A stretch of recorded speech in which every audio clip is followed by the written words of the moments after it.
The conference hall stretched wide and tall, built to hold representatives from 40 different species.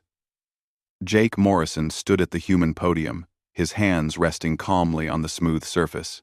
Around him, aliens of every shape and size watched with varying degrees of interest.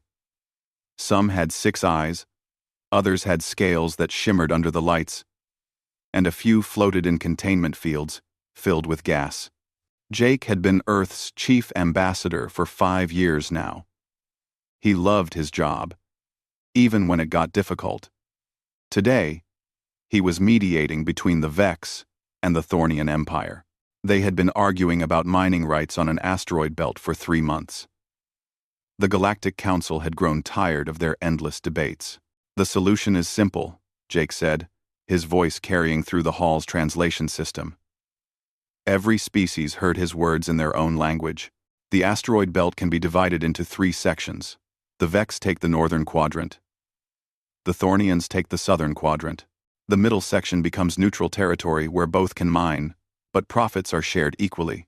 The Vex ambassador, a creature that looked like a floating jellyfish made of crystal, pulsed with different colors. The translator converted this into words. "The humans always find the middle ground." "Very well. We accept." The Thornian delegate, a massive bear-like creature covered in metallic fur, grunted. "Agreed. The humans are useful for such matters." Jake smiled, though he noticed the word useful instead of wise or clever. He had heard such words before. The other species saw humans as mediators, as peacekeepers, but rarely as equals. They thought humans were soft, too willing to compromise, too afraid to fight. After the session ended, Jake walked through the curved corridors of Unity Prime, the massive space station that served as the Council's headquarters. He met Commander Lisa Grant near the observation deck. She captained the Horizon, Earth's diplomatic vessel. Lisa was tall, with short brown hair and eyes that missed nothing. "Another successful mediation?" Lisa asked. "Yes. But did you hear how they talk about us?"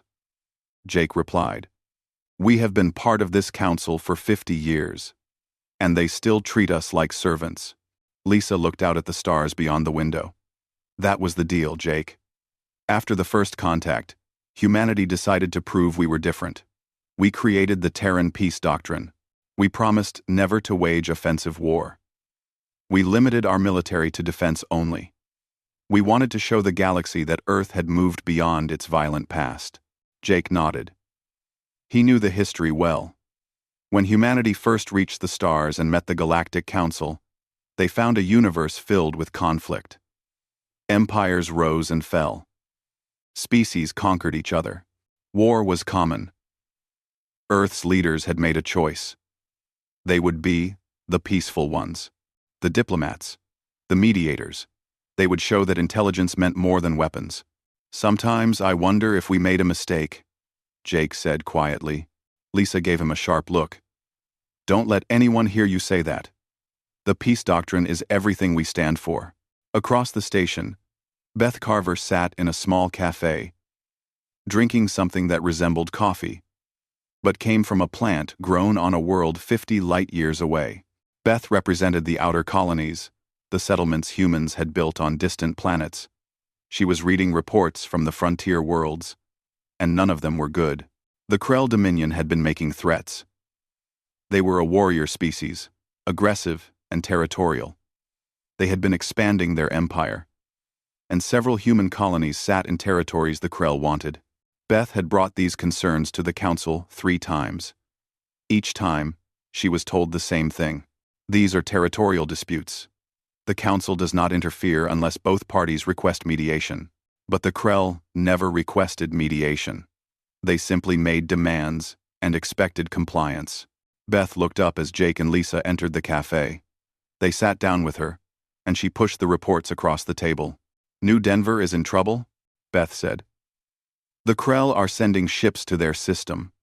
They want the mining operations there. Governor Chris Palmer has been asking for help, but the Council refuses to even discuss it." Jake picked up the report and read through it. His expression darkened. How many people live on New Denver? 12,000 colonists, Beth answered. Families, children, scientists, miners, regular people who just wanted to build a new life. Lisa leaned forward. What does Earthfleet say? Earthfleet says their hands are tied, Beth replied, frustration clear in her voice. The peace doctrine means we cannot send warships into disputed territory unless we are directly attacked. And the Krell know this. They know we will not fight back. Jake set down the report. Then we need to convince the Council to act. We need them to pressure the Krell. Krell. Beth laughed, but there was no humor in it. The Council will not pressure the Krell. Do you know why? Because the Krell are strong. They have a powerful military. The Council fears them. But us? We are useful little humans who solve their small problems. We are not worth protecting. The three of them sat in silence for a long moment. Around them, aliens of various species chatted and conducted business. The station hummed with activity. Unity Prime was a symbol of galactic cooperation. But sitting there, the three humans felt very alone. Later that evening, Jake stood before the council chamber once more. This time, he was not mediating. He was pleading. Ambassador Morrison, said Council Prime Zekthar, a tall alien with silver skin and 4 arms. You request council intervention in the New Denver situation. We have reviewed your petition. The answer is no. Jake felt his hands tighten on the podium. With respect, Council Prime, 12,000 human lives are at stake. The Krell are blockading a civilian colony. This is not a territorial dispute. This is aggression. One of the council members, a reptilian creature from the Sark Collective, spoke up. These are consequences of your choices. Another voice joined in.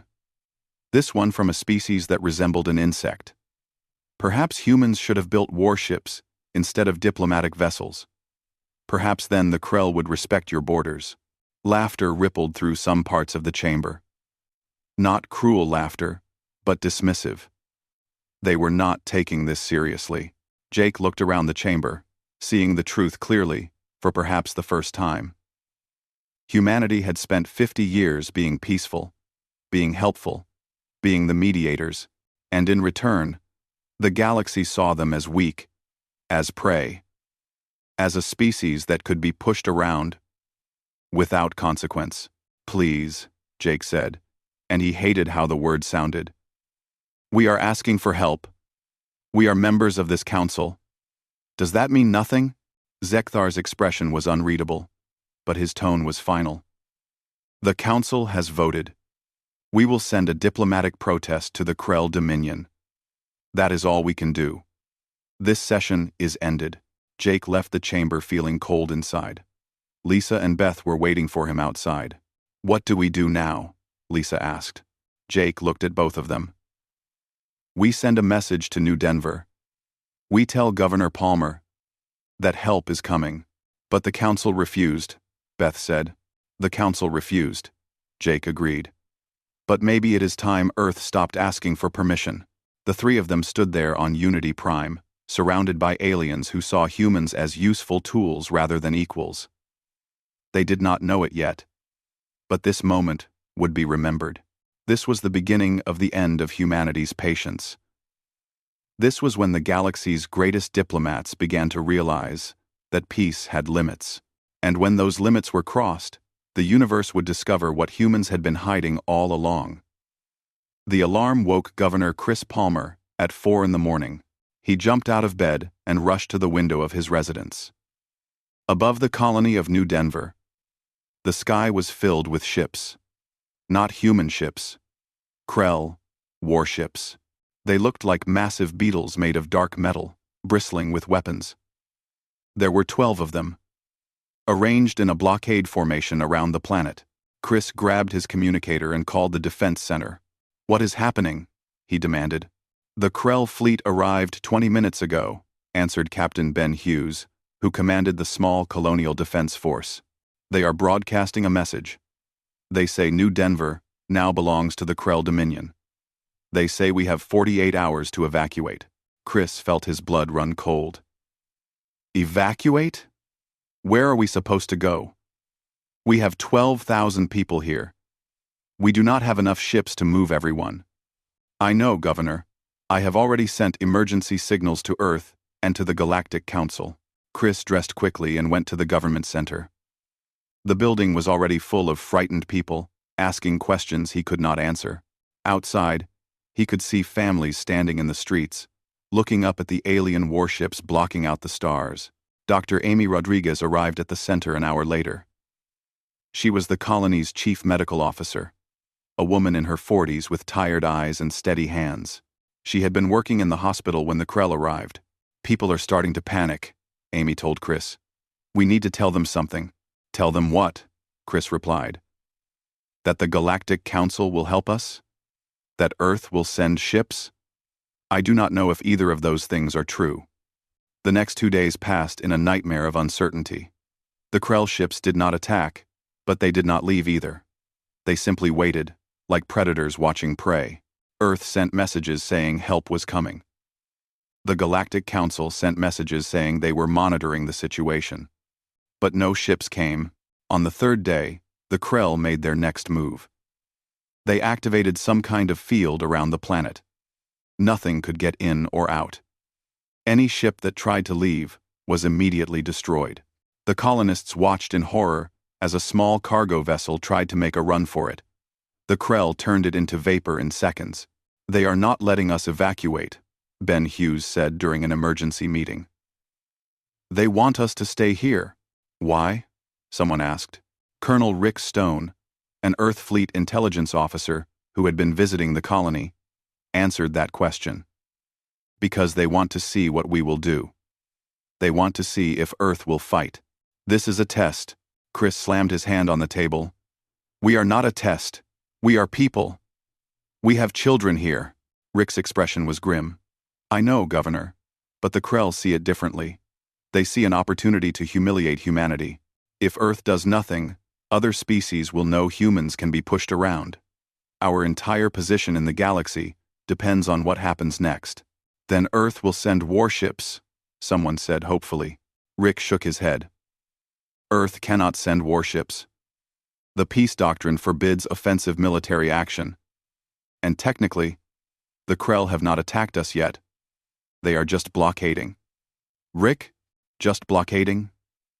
Amy Rodriguez stood up, her face red with anger. We have 3 months of food supplies, maybe 4 if we ration carefully. What happens after that? We just starve? The room fell silent. No one had an answer.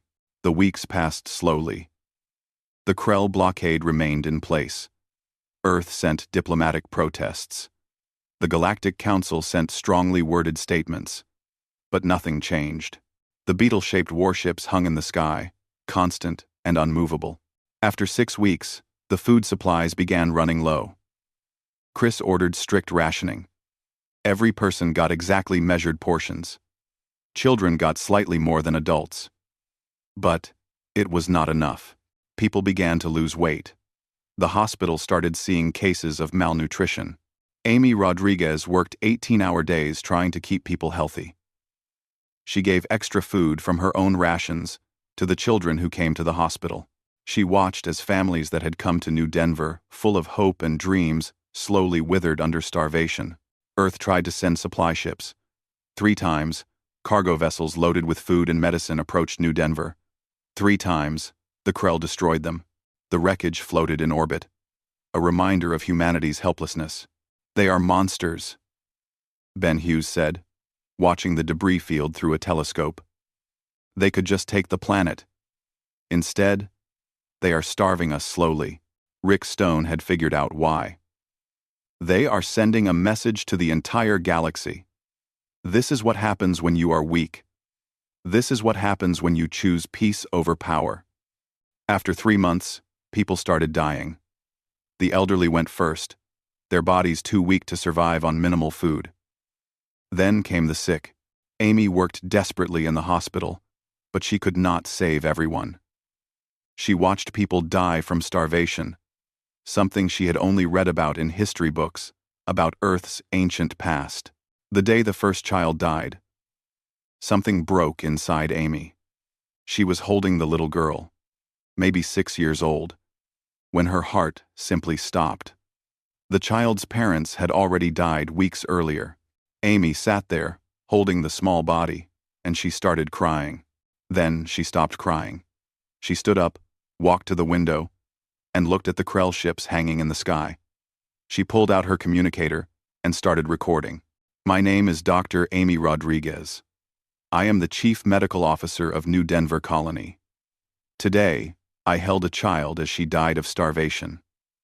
Her name was Kelly. She liked drawing pictures of Earth, a planet she had never seen. She died because we asked for help, and no one came. Amy moved to the window so the Krell ships were visible behind her. We asked the Galactic Council to help us. They sent words. Just words. We asked Earth to help us. They sent promises. But no food. No rescue. The Krell Dominion sits in our sky and watches us die. And the galaxy does nothing. Her voice grew harder. I want every human in every colony on every world to see this. I want Earth to see this. We came to the stars believing in peace. We believed that being civilized meant not fighting. We believed the galaxy would respect us for choosing diplomacy over war. She turned fully to face the camera. We were wrong. The galaxy sees our peace as weakness.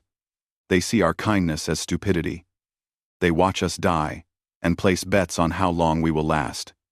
Yes, I know about the bets.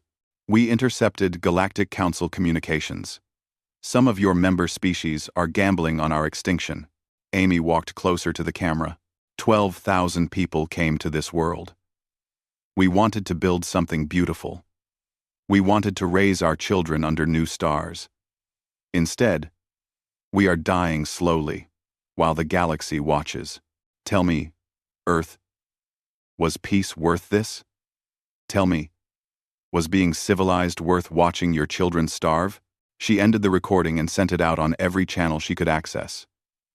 The message spread across human space in hours. Every colony world saw it. Earth saw it. And through various intelligence channels, the Galactic Council saw it too. The reaction was immediate and explosive. Protests erupted on Earth. Crowds gathered outside government buildings, demanding action. The outer colonies sent angry messages asking why they should stay loyal to a government that would not protect them.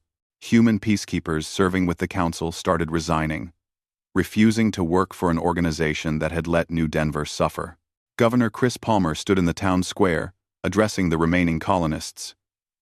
Out of 12,000 people, only 8,000 were still alive. The rest had died from starvation and disease. Those who remained were thin and weak, but their eyes burned with anger. Earth fleet is coming, Chris told them. They are breaking the blockade. Food and medicine are on the way. When? Someone shouted. How many more of us have to die first? Chris had no answer. He looked at the faces around him, seeing accusation in their eyes. These people had trusted the system. They had believed peace would protect them. Now, they knew better. In orbit, the Krell watched and waited. They had sent their message. Humans were weak. Humans could be terrorized without consequence. The Krell war leader Thrax was pleased. Soon, New Denver would be empty, and the Krell would claim a valuable mining world. And they would have proven that humans were not worthy of respect. But Thrax and the Krell made one critical mistake. They assumed that humanity's patience was infinite. They assumed that watching 12,000 colonists suffer and die would not change anything. They thought humans would continue being peaceful no matter what happened. They were about to learn how wrong they were. On Unity Prime, Ambassador Jake Morrison received a message. It was short and came directly from Earth's president. It said simply, "Return home. Immediately. Return home. Immediately." Jake knew what that meant. Something had changed. Something fundamental. He looked at the Galactic Council chamber one last time.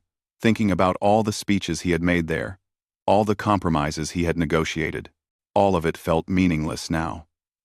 12,000 humans had been crying for help, and he had been unable to save them. The council had watched and done nothing. Some had even been entertained by humanity's suffering. Jake packed his things and prepared to leave Unity Prime. He did not know exactly what was coming, but he knew one thing with absolute certainty: the age of human peace was ending. President Kate Sullivan stood in the Situation Room deep beneath Earth's government complex. Around her, the most powerful people in human space gathered around a long table. Admiral Dan Carter commanded Earth Fleet. General Claire Watson led the Defense Forces. Senator Matt Rivera represented the colonies. And Jake Morrison, just returned from Unity Prime, sat with his hands folded, his face carved from stone. On the screens covering the walls, numbers kept updating. The death toll from New Denver had reached 4,000 before the Krell suddenly withdrew. They had not been driven away. They simply left, their point made. The remaining 8,000 colonists were being evacuated now, but the damage was done. "Show me the intercepts again," Kate said quietly. An intelligence officer brought up the classified communications they had captured from Galactic Council channels. Kate read them aloud so everyone could hear. "This is from the Sark Collective representative. The humans will complain, but take no action. They are bound by their peace doctrine. This makes them predictable and therefore irrelevant." This next one is from the Vex Council member. "I have wagered 3,000 credits that at least half the colony dies before Earth acts. Anyone want to match it?" Kate's voice remained calm, but everyone in the room could feel the anger beneath it. She brought up another message. "Ophram, and this is from Council Prime Zekthar himself. The Krell situation is unfortunate, but it serves a purpose. Humanity must learn that pacifism has costs. Better they learn this lesson now, with one small colony, than later, when the stakes are higher. Sometimes, you must let a child touch fire to teach them about heat." Senator Rivera stood up, his chair scraping loudly. They knew. The entire council knew the Krell would attack, and they allowed it. They used our people as a teaching tool. "It gets worse," the intelligence officer said. She brought up financial records. Multiple council species placed bets on the outcome. There was an entire betting pool about how long the colonists would survive. The Thornian Empire won the pot. They correctly predicted 4,000 deaths. The room fell into stunned silence. These were the same beings that humanity had served as mediators and peacekeepers. The same council that humanity had trusted to maintain galactic order. Admiral Dan Carter spoke for the first time. He was a man in his 60s, with gray hair and cold blue eyes. "Madam President, I need to inform you of something. The peace doctrine has always been a political decision, not a military one. What I mean is, Earth Fleet has been preparing for this day since the doctrine was signed 50 years ago." Kate looked at him sharply. "Explain." Dan brought up new displays. Every diplomatic vessel we sent into space had dual capabilities. The Horizon, Jake's ship, can be converted to a warship in 72 hours. Our cargo vessels have hidden weapon systems. Our research stations are actually military facilities. For 50 years, we have been building, testing, and refining weapons that the Council knows nothing about. "You have been preparing for war while we preached peace?" Jake asked. "No," Dan corrected. "We have been preparing to defend ourselves while hoping we would never need to. But our scientists and engineers never stopped working. They knew that real peace comes from being too dangerous to attack, not from being harmless." General Claire Watson nodded. "Our defense forces have been running simulations for decades. We know the military capabilities of every council species. We know their weaknesses.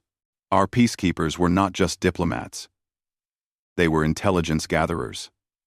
For 50 years, they studied alien technology, tactics, and strategies." Kate absorbed this information.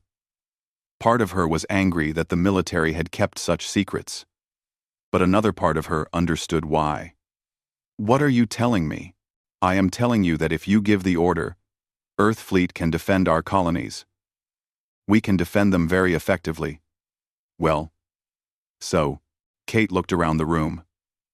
She saw anger, hurt, betrayal, but also determination. The galaxy had pushed humanity to this point. The Council had treated human lives as entertainment, as lessons, as things to be wagered on. "Call a session of the Galactic Council," Kate said. "I will address them personally." 2 days later, every species in the Council gathered in the Great Chamber of Unity Prime. They were curious. Rumors had been spreading. Some said humans were going to beg for help. Others said Earth would demand reparations. A few suspected something bigger was coming. Council Prime Zekthar called the session to order. "The floor recognizes President Kate Sullivan of Earth." Kate's image appeared on a massive screen. She was broadcasting from Earth, not bothering to attend in person. That alone was unusual. Human ambassadors always came in person. They believed in showing respect through presence. "Members of the Galactic Council," Kate began. Her voice was steady and clear. "For 50 years, humanity has been part of this body. We have served as mediators in your disputes. We have sent our people to keep your peace. We have limited our own military capabilities as a gesture of good faith. We did this because we believed in the ideals this council claimed to represent." She paused, and her expression hardened. "We were naive. We mistook your tolerance for acceptance. We confused your use of our services with respect. And, most importantly, we believed that being civilized meant being peaceful. We were wrong on all counts." Murmurs spread through the chamber. This was not going as anyone expected. Kate continued. 4,000 human beings died on New Denver. They died slowly, over months, while this council watched. Some of you sent sympathetic messages. Some of you offered thoughts and prayers. And some of you placed bets on how many would die. The murmuring stopped. Several council members looked uncomfortable. "We intercepted your communications. We know that the council was aware of the Krell's intentions before they even reached New Denver. We know you chose not to warn us. We know you saw this as an opportunity to teach us a lesson about the cost of pacifism. We know that some of you profited from our suffering. It's bride. We know that some of you profited from our suffering." 18C. Kate's image leaned forward, and her eyes seemed to bore into every being in that chamber. "So let me teach you a lesson in return. Humanity chose peace. We were not forced into it. We were not incapable of war. We chose to be diplomatic because we thought it was the right path. But you have shown us what this galaxy thinks of peaceful species. You have shown us that kindness is seen as weakness. You have shown us that mercy is interpreted as cowardice."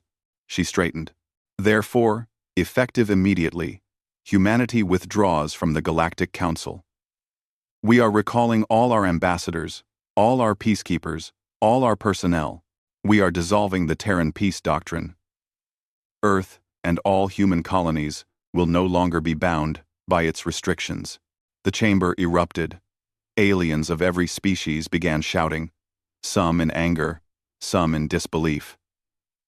Zekthar called for order, but it took several minutes before the noise died down. "President Sullivan," Zekthar said, his forearms spread in a calming gesture. "Surely we can discuss this. The death of your colonists was tragic, but leaving the council is an extreme reaction." Kate smiled, but there was no warmth in it. "You call it extreme. I call it necessary. You see, Council Prime, humanity has learned something valuable from you. We have learned that the universe respects strength, not morality. We have learned that being right means nothing if you cannot enforce your rights. We have learned that peace is only possible when you are too dangerous to be attacked." She let that sink in for a moment. "For 50 years, you thought you knew humans. You thought we were weak diplomats who talked instead of fought. You thought our peace doctrine made us safe to ignore, safe to manipulate, safe to test. You were wrong. We were never weak. We were restrained. And you just removed our restraints. Admiral Dan Carter appeared next to Kate in the broadcast. Let me be very clear. Human colonies are now under the direct protection of Earth Fleet. Any attempt to threaten, attack, or blockade a human world will be considered an act of war. And unlike the past 50 years, we will respond with overwhelming force. Jake Morrison also appeared in the broadcast. He looked tired but determined. I spent 5 years as your ambassador. I mediated your disputes. I tried to make this council work, but I was serving an organization that saw my people as expendable. To those species who genuinely respected humanity and worked with us in good faith, you are always welcome in human space. To those who saw us as useful tools or amusing entertainment, stay away from our worlds. Kate spoke the final words. You mistook our kindness for weakness. You confused our patience with cowardice. We offered you peace because we believed peace was strength, but you have taught us that the galaxy only understands one language. Very well, we will speak that language now. And I promise you, we are fluent in it. The broadcast ended. The council chamber fell into chaos. Some species were angry, claiming humanity had no right to make such threats. Others were nervous, suddenly realizing they might have pushed too far. A few were calculating, already thinking about the implications of humanity leaving the council's structure. But one species was not worried at all. The Krell war leader Thrax, watching from his flagship, laughed at the news. Humans, talking tough, was amusing.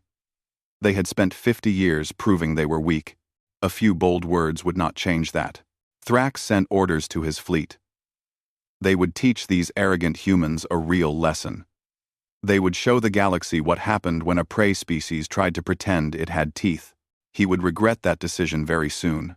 Back on Earth, Kate Sullivan stood in the Situation Room with her advisors. They had just declared humanity's independence from the Galactic Order. They had just announced to the universe that Earth would no longer be bound by the rules of peace.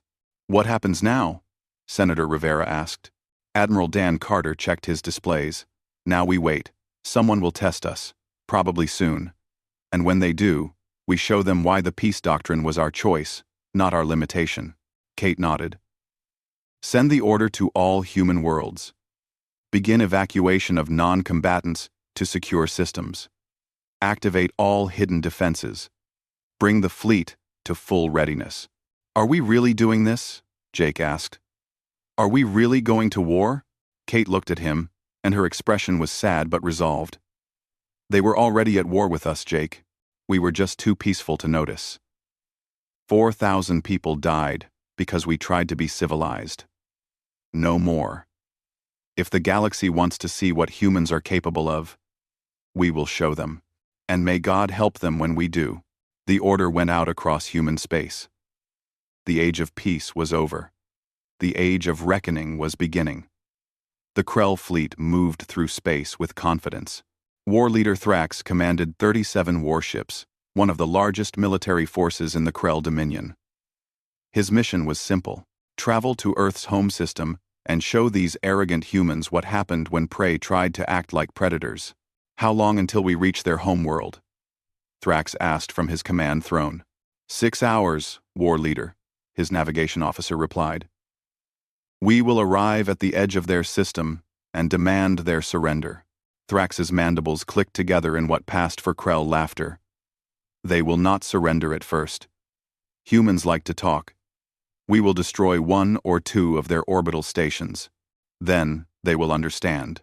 Around him, his officers prepared for an easy victory. The Galactic Council had been very clear. Humans had limited military capabilities.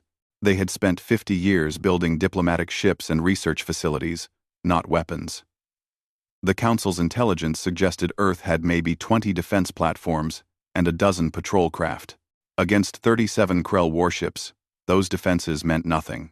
What Thrax did not know was that Council intelligence was 50 years out of date, and that those 50 years had been very productive for human military development. 6 hours later, the Krell fleet dropped out of faster-than-light travel at the edge of Earth's solar system. Immediately, their sensors went active, scanning for defenses. "War leader," the sensor officer said, confusion in his voice. "I am detecting unusual readings throughout the system. There are structures around every planet and major asteroid. Hundreds of them. Civilian stations," Thrax said dismissively. "Humans love to build settlements. Target the largest structures around their home world. Prepare weapons. War leader, I recommend caution. These structures are not matching known human designs. They appear to be..." The sensor officer never finished his sentence. The structures around Earth, Mars, Jupiter, and Saturn all activated at once. What the Krell had mistaken for civilian installations were actually weapon platforms. And they had been waiting for exactly this moment. Admiral Dan Carter watched from Earth Defense Command, located deep beneath the planet's surface. His tactical display showed every Krell ship in perfect detail. Around him, dozens of officers monitored different aspects of the defense grid. "Admiral, the Krell fleet has entered the system," reported Commander Nick Tyler, who led special operations. "They are scanning us. Their weapons are powering up. Are all civilians clear?" Dan asked. "Yes, sir. All civilian traffic has been diverted to the inner colonies.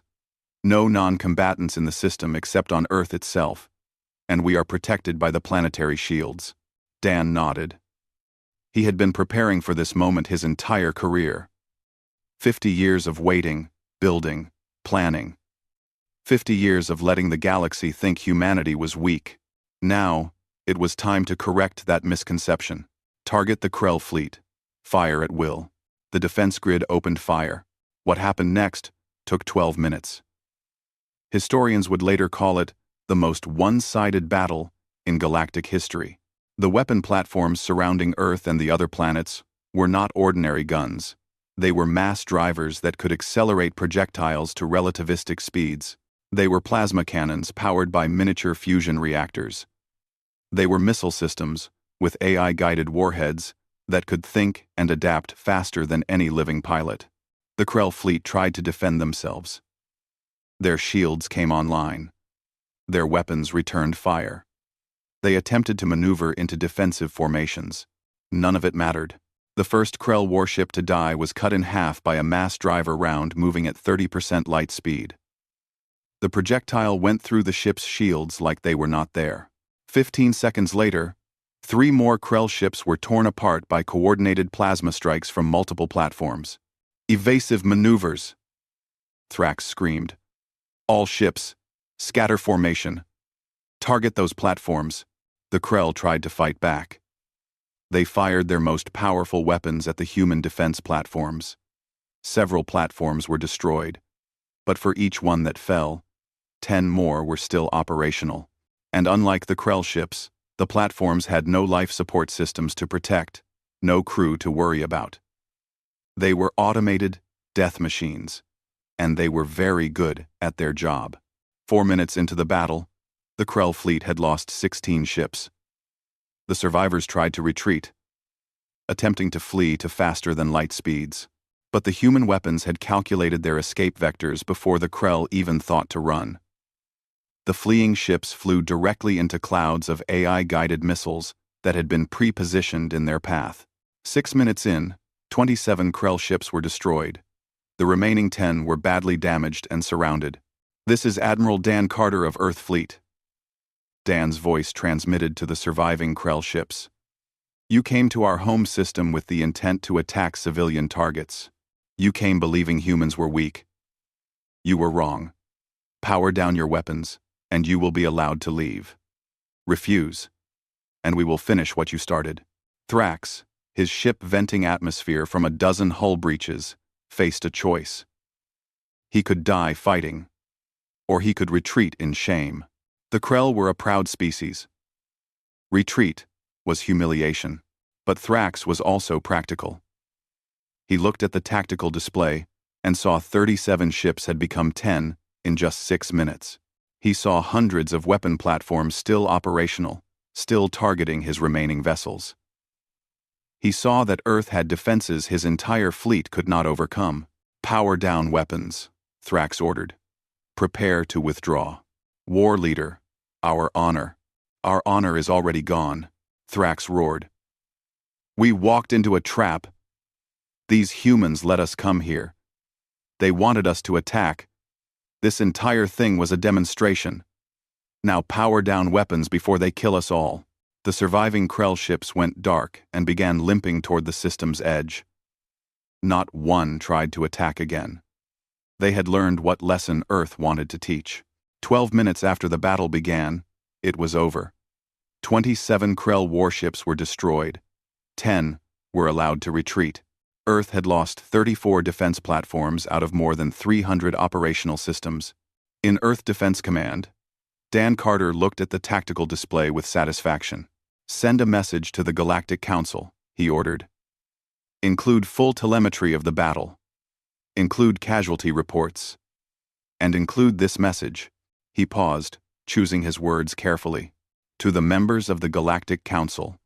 What you have witnessed is a demonstration of Earth's defensive capabilities. For 50 years, we built these systems while publicly adhering to the peace doctrine. We never violated our commitment to non-aggression. We simply prepared to defend ourselves. The Krell Dominion sent a fleet to threaten our home. We responded with appropriate force. Consider this a lesson. Human colonies are now protected by systems like these. Human space is not to be threatened. And to be very clear, what you saw today was our defensive grid. You have not yet seen our offensive capabilities. We hope you never have to." The message went out to Unity Prime. Within hours, every species in the Council had seen the battle footage. The reaction was shock, fear, and in some cases, panic. The species that had mocked humanity's weakness were suddenly very quiet. The ones who had placed bets on New Denver were desperately hoping humans did not hold grudges. And the warrior species, the ones who had built their cultures around military might, were analyzing the battle with growing dread. The Thornian Empire, one of the Council's military powers, ran the numbers. Their analysts concluded that Earth's home system alone could fight off an invasion force 10 times the size of what the Krell had sent, and Earth had 200 colony worlds, many of which were now building similar defenses. "We have made a terrible mistake," the Thornian High Commander told his government. "We thought humans were weak. They were simply patient. There is a difference. A very important difference." On Unity Prime, Council Prime Zekthar sat in his private chambers, watching the battle footage again. He had authorized the decision to let the Krell attack New Denver. He had thought it would teach humans about the cost of pacifism. Instead, it had taught the galaxy about the danger of mistaking restraint for weakness. "What do we do?" asked one of his advisors. "If humans are this powerful, they could threaten the entire council structure." Zekthar considered the question. "The answer depends on what humans want. Do they want revenge? Do they want to conquer? Or do they simply want to be left alone? How can we know? We wait and watch. The humans have shown they can fight. Now we see what they do with that power." Back on Earth, Captain Lisa Grant stood on the bridge of her ship. The Horizon, once a diplomatic vessel, had been converted to its true purpose. It was now the Retribution, a warship with weapons that made Krell vessels look like toys. "Orders, Captain?" her first officer asked. Lisa looked at the star charts. Several human colonies had reported that aggressive alien neighbors had suddenly become very polite after seeing the news from Earth. But other colonies were still in danger. The Krell were not the only threat in the galaxy. "Set course for the outer colonies," Lisa ordered. "We have a lot of ground to cover. Every human settlement needs to know they are protected now." Commander Nick Tyler and his Special Operations team were also preparing to deploy. Their mission was different. They were going after the species that had profited from New Denver. Not with violence, unless necessary, but with very clear messages about the new reality. "The galaxy needs to understand something," Nick told his team. Humans tried peace for 50 years. We were very good at it. Now they need to learn we are also very good at the alternative. We do not want war. But if war comes, we will win it. That message needs to reach every corner of space. Senator Matt Rivera broadcast a message to all human colonies. You are not alone anymore. You are not unprotected. The age of begging the Council for help is over. Earth fleet is deploying to every colony world. New defenses are being built. And any species that threatens a human settlement will face consequences they cannot imagine. Across human space, the mood changed. For weeks after New Denver, there had been fear and anger. Now, there was pride and determination. Humanity had shown the galaxy their teeth, and those teeth were very, very sharp. Jake Morrison, no longer an ambassador, worked with President Kate Sullivan on a new project. They were reaching out to the species that had been genuinely friendly to humanity, the ones who had not mocked or exploited them, the ones who had voted to help New Denver. Even though they had been outvoted, we need allies, Jake explained. Not subjects, not vassals, real partners, species who understand that strength should protect the weak, not prey on them, Kate agreed. The Galactic Council failed because it allowed the strong to bully the weak. We will build something better. But first, we need to make sure no one mistakes our intentions. We are not conquering anyone. We are not building an empire. We are simply making sure that what happened to New Denver never happens again. The 12-minute battle would become legend. Stories spread through the galaxy of the day. Humanity stopped being diplomatic and started being dangerous. Some species feared this change. Others respected it. And a few, the ones who had been victims of stronger neighbors, began to hope. Perhaps the humans, with all their power, would be different. Perhaps they would use their strength the way they used their diplomacy, to protect rather than oppress. Time would tell. But one thing was certain. The galaxy had awakened something in humanity, and now everyone would learn what humans were truly capable of when their patience finally ended. 6 months after the battle at Earth, the galaxy looked very different. Human warships patrolled space lanes that had previously been dangerous. Pirate attacks, which had been common for centuries, suddenly stopped. Species that had terrorized their weaker neighbors found themselves facing human fleets that politely but firmly told them to stop. The change did not come easily. 3 species tried to test humanity's resolve. They learned the same lesson the Krell had learned. The first was the Draxan Confederation, a military power that controlled a dozen star systems. They tried to expand into territory that bordered human colonies. Earth fleet responded by destroying their entire invasion force in less than an hour. Not one human ship was lost. The second was the Viridian Collective, who tried to enslave a peaceful species called the Paxon. Human forces appeared, freed the Paxon slaves, and seized 3 Viridian colony worlds. President Kate Sullivan sent a message. You have 3 choices. Release all slaves throughout your territory. Accept human occupation of your conquered worlds, or face complete military defeat. Choose. The Viridian Collective chose to release their slaves.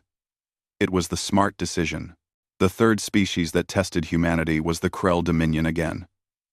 Despite losing their fleet at Earth, the Krell tried to attack a human mining operation on a distant asteroid. Commander Nick Tyler and his special operations team were waiting. The Krell soldiers never made it off their landing ships. When the Krell government demanded the return of their soldiers, Nick sent back a simple message. Your soldiers are being held as prisoners of war. They will be returned unharmed when the Krell Dominion formally agrees to leave human territory alone. The Krell agreed within a week. Captain Lisa Grant sat on the bridge of the Retribution, reviewing reports from across human space. Her ship had visited 27 colony worlds in 6 months, helping establish defense grids and training local forces. Everywhere she went, she saw the same thing: relief, hope, and a determination to never be helpless again. Captain, her communications officer called out. "We are receiving a message from Unity Prime. It is from Council Prime, Zekthar. He requests a meeting with human representatives." Lisa smiled slightly. "Tell him Ambassador Jake Morrison will meet with him. But not on Unity Prime. On neutral ground. And Jake is no longer an ambassador. He is now the human representative for foreign relations. There is a difference." The meeting took place on a small trading station between human and council space. Jake Morrison arrived on a human warship, which made a statement by itself. Zekthar arrived with minimal security, which was his way of saying he came in peace. They met in a simple conference room. Just the two of them. "Ambassador Morrison," Zekthar began. "Just Jake," he corrected. "I am not an ambassador anymore. Ambassadors represent one government to another. I represent humanity to anyone we choose to talk to." Zekthar's forearms moved in a gesture that might have been acknowledgement. "Very well, Jake. I come to discuss the future. The Galactic Council has noticed that several member species are requesting human protection. Some are even talking about leaving the Council to join whatever organization humanity is building." Jake nodded. "The Terran Alliance. That is what we are calling it. And yes, several species have asked to join. We are considering their applications carefully. The Council has existed for 6,000 years, Zekthar said. It has maintained peace, more or less, throughout that time." Jake laughed. And it was not a kind sound. "Peace? You call what happened to New Denver peace? You call letting the strong prey on the weak peace? Council Prime, with respect, your organization failed. It failed because it was built on the idea that power should be left unchecked. That aggressive species could do whatever they wanted as long as they did not threaten the Council itself." Zekthar was quiet for a moment. Then he spoke softly. "You are correct. The Council failed. We failed you. We failed New Denver. We allowed pragmatism to override morality. We told ourselves that interfering would cause more problems. But the truth is, we were afraid. Afraid to confront the strong. Afraid to protect the weak. And we used rules and procedures to excuse our cowardice." This admission surprised Jake. He had expected excuses or justifications. Not honesty. "Why are you telling me this?" Jake asked. "Because I want to understand what comes next. Humanity has shown incredible military power. You could conquer half the galaxy if you wanted. You could take revenge on the species that wronged you, but you have not. Instead, you protect trade routes. You stop pirates. You defend weak species from predators. Why?" Jake leaned back in his chair. "Because that is what we wanted the Council to do. We wanted the galaxy to be a place where civilization mattered, where being peaceful did not make you prey, where species could develop without fear of conquest. The Council claimed to support those ideals but did not enforce them. So, we will. The Terran Alliance will enforce peace through military power? Not just military power," Jake said. "Through mutual defense. Any species that joins the Alliance agrees to defend all other members. If someone attacks one of us, they attack all of us. It is not complicated. The strong protect the weak. The weak support the strong. Everyone benefits." Zekthar considered this. "And species that refuse to join? They can do whatever they want, as long as they do not threaten Alliance members. If they attack us, we respond. If they commit atrocities, we intervene. Otherwise, we leave them alone." "You are building an empire." Jake shook his head. "We are building an alliance. There is a difference. We do not rule the species who join us. We do not take their resources or control their governments. They remain independent. They just have the protection of human military power. And in return, they support the alliance, however they can.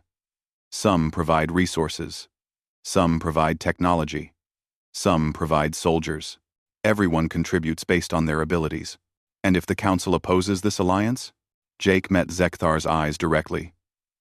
Then the Council will lose. You know this. I know this. Every military analyst in the galaxy knows this. Humanity is done asking permission to protect our interests. We are done begging for help. We are done being weak. If the Council wants to work with us, we are open to cooperation. If the Council wants to oppose us, we will win. The choice is yours. Zekthar left the meeting with much to think about. He returned to Unity Prime and called an emergency session of the Council. The debate lasted for 3 days. In the end, the Council made a decision. They would not oppose the Terran Alliance. Instead, they would coexist with it. Some species would remain in the Council. Others would leave to join humanity's alliance. And some would try to be part of both. The Galactic Council, for the first time in 6,000 years, was no longer the only power structure in the galaxy. Senator Matt Rivera stood before a gathering of representatives from 15 different species. They had all come to Earth to discuss joining the Terran Alliance. Some were weak species seeking protection. Others were moderate powers who saw the benefit of alliance with humanity. All of them were tired of the Council's failure to maintain real peace. The alliance has simple rules, Matt explained. First, member species cannot attack each other. Disputes are resolved through mediation, not war. Second, all members contribute to collective defense based on their capabilities. Third, slavery, genocide, and similar atrocities are forbidden. Species that commit such acts will face alliance intervention. Fourth, member species retain full sovereignty over their internal affairs. We do not tell you how to run your governments or societies. We only enforce rules that affect other alliance members.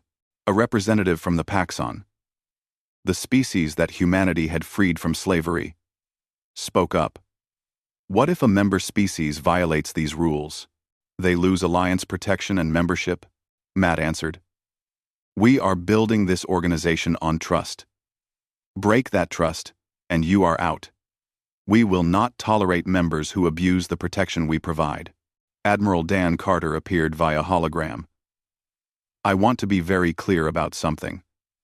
The Alliance military is not an occupation force. We do not station troops on your worlds unless you request it. We do not control your space. We patrol common trade routes and respond to requests for help.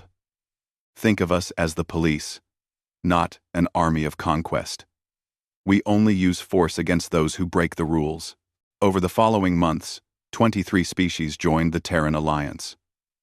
Some were small and weak, grateful for protection. Others were moderate powers who saw the benefit of collective security. And a few were former council members who had grown tired of the old system's failures. The council watched nervously as their membership declined. But they also noticed something interesting. Piracy had decreased dramatically in Alliance space. Trade was booming. Conflicts between species were being resolved peacefully. The Alliance was succeeding where the Council had failed. President Kate Sullivan met with her advisors to review the Alliance's progress. We have accomplished a lot in 6 months. But we cannot become what we hated about the Council. We cannot let power corrupt us. General Claire Watson agreed. We need checks on our authority. Rules that apply to us as much as everyone else. Jake Morrison, now humanity's chief diplomatic officer, had a suggestion. We establish an alliance court. Independent judges from different species. They review our military actions. They can rule that we overstepped our authority, and we agree to accept their rulings, even when they go against us. You want to limit our own power? Senator Rivera asked. I want to prove we are different, Jake replied. The Council was powerful but had no accountability. We should be powerful and accountable. That is how we show the galaxy we mean what we say. The Alliance Court was established 3 months later. Its first case was brought by a species that claimed human forces had been too aggressive in stopping a border dispute. The court reviewed the evidence and ruled partially against humanity. Earth fleet was ordered to pay compensation and adjust their rules of engagement. President Sullivan accepted the ruling without complaint. This is how it should work. We are not above the law we enforce. If we make mistakes, we acknowledge them and fix them. That decision earned humanity enormous respect throughout the galaxy. Here was a species with incredible military power, voluntarily accepting limits on that power. It was unprecedented. Captain Sophie Barnes commanded the exploration vessel Pathfinder, which was surveying new territories beyond Council space. Her mission was to find species that had not yet joined the galactic community. Some would be primitive, others might be advanced but isolated. All of them would learn about humanity and the Alliance. "Captain, we are detecting signals from a star system ahead," her science officer reported. "It appears to be a pre-spaceflight civilization. They have radio and satellite technology." Sophie consulted her orders. "We observe only. No contact until they achieve faster-than-light capability on their own. That is the rule." "Yes, Captain." Though the old Council would sometimes intervene in primitive species, either to exploit them or supposedly protect them. "We are not the old Council," Sophie said firmly. "We let species develop naturally. If they need help after they reach space, we will be there. But we do not impose ourselves on those not ready for contact." 20 years passed. The Galactic Council still existed but was a shadow of its former self. Most species had joined the Terran Alliance or formed their own regional pacts. The idea of collective security had replaced the old system of letting the strong dominate the weak. Ambassador Jake Morrison, now an older man with gray hair, stood before the Alliance Assembly. Representatives from 73 species filled the chamber. It was the 20-year anniversary of humanity's withdrawal from the Galactic Council. 2 decades ago, humanity made a choice, Jake said. "We chose to stop being victims. We chose to stop asking permission to defend ourselves. We chose to enforce the ideals that the old Council only pretended to support. Today, I want to talk about the future." He paused, looking at the diverse faces around him. "Humanity is powerful. We have the strongest military in the galaxy. But power is not the same as rightness. We must always question ourselves. Are we using our strength to protect or to dominate? Are we enforcing justice or our own interests? Are we building peace or simply a different kind of empire?" The chamber was silent, listening. "Every year, on this date, I visit a memorial on New Denver. 4,000 names are carved into stone. Men, women, and children who died because the galaxy did not care about justice. They died because peace without strength is meaningless, but strength without justice is tyranny." Jake's voice grew stronger. "We built the Alliance to ensure no species suffers as New Denver suffered. But we must never forget why we built it. Power should protect the vulnerable. Strength should serve justice. And if we ever lose sight of that, if we ever become the thing we fought against, then we will have failed those 4,000 people whose names I visit every year." The assembly rose in respect. Not because Jake demanded it, but because his words resonated with everyone there. They had all been victims at some point. They had all been weak and vulnerable, and they had all found something better in the Alliance. After the ceremony, Jake walked through the memorial gardens on Earth.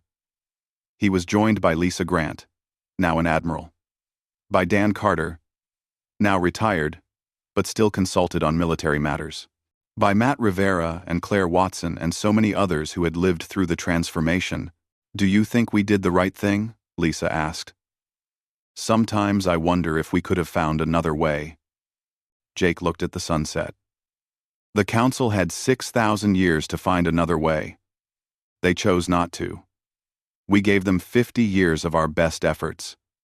We tried peace their way. When that failed, we tried peace our way.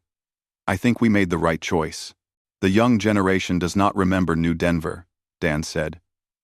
"They grew up in a galaxy where humanity is respected and feared. They do not understand what it was like to be helpless." "Then we teach them," Jake replied. We make sure they know the story. We make sure they understand that our power comes with responsibility. And we make sure they never forget that peaceful people can be the most dangerous when pushed too far. In orbit above Earth, new cadets trained on warships named after the colonies that had suffered under the old council's neglect. The flagship was called New Denver, a reminder of why the fleet existed. Other ships bore names like Patience's End, Peace's Limit, and Last Measure. Each name told a story. Each ship represented a lesson learned. The galaxy had learned that humanity's patience had limits. They had learned that kindness was a choice, not a weakness. They had learned that peaceful species could be the most dangerous enemies if you pushed them to violence. And most importantly, they had learned that the moment humans forsook peace, destruction came not for the weak, but for those who had made peace impossible. The Terran Alliance grew and prospered. Not because humanity was the strongest, though they were. Not because the Alliance had the best technology, though it often did, but because it stood for something. It stood for the idea that civilization should protect the vulnerable, that strength should serve justice. That peace was not the absence of conflict, but the presence of the power to enforce fairness. 20 years after the transformation, the galaxy was not perfect. There were still conflicts, still disagreements, still challenges. But no species starved, while others watched and placed bets. No colonies died begging for help that never came. No peaceful people were punished for choosing diplomacy. And on New Denver, where 4,000 graves marked humanity's breaking point, a new generation grew up free and safe. They learned about the sacrifice that had bought their security. They learned about the price of peace. And they learned that sometimes, the greatest act of love is not turning the other cheek, but standing up and saying, "No more." The galaxy had wanted to see what happened when humanity forsook peace. They got their answer. And they learned to be very, very careful about pushing peaceful people too far. Because when humans finally stopped being patient, they did not become monsters. They became something far more dangerous. They became enforcers of justice, protectors of the weak, and builders of a new order where peace was not a weakness, but a promise, backed by overwhelming force. And the galaxy, for better or worse, learned to live in the world humanity had created.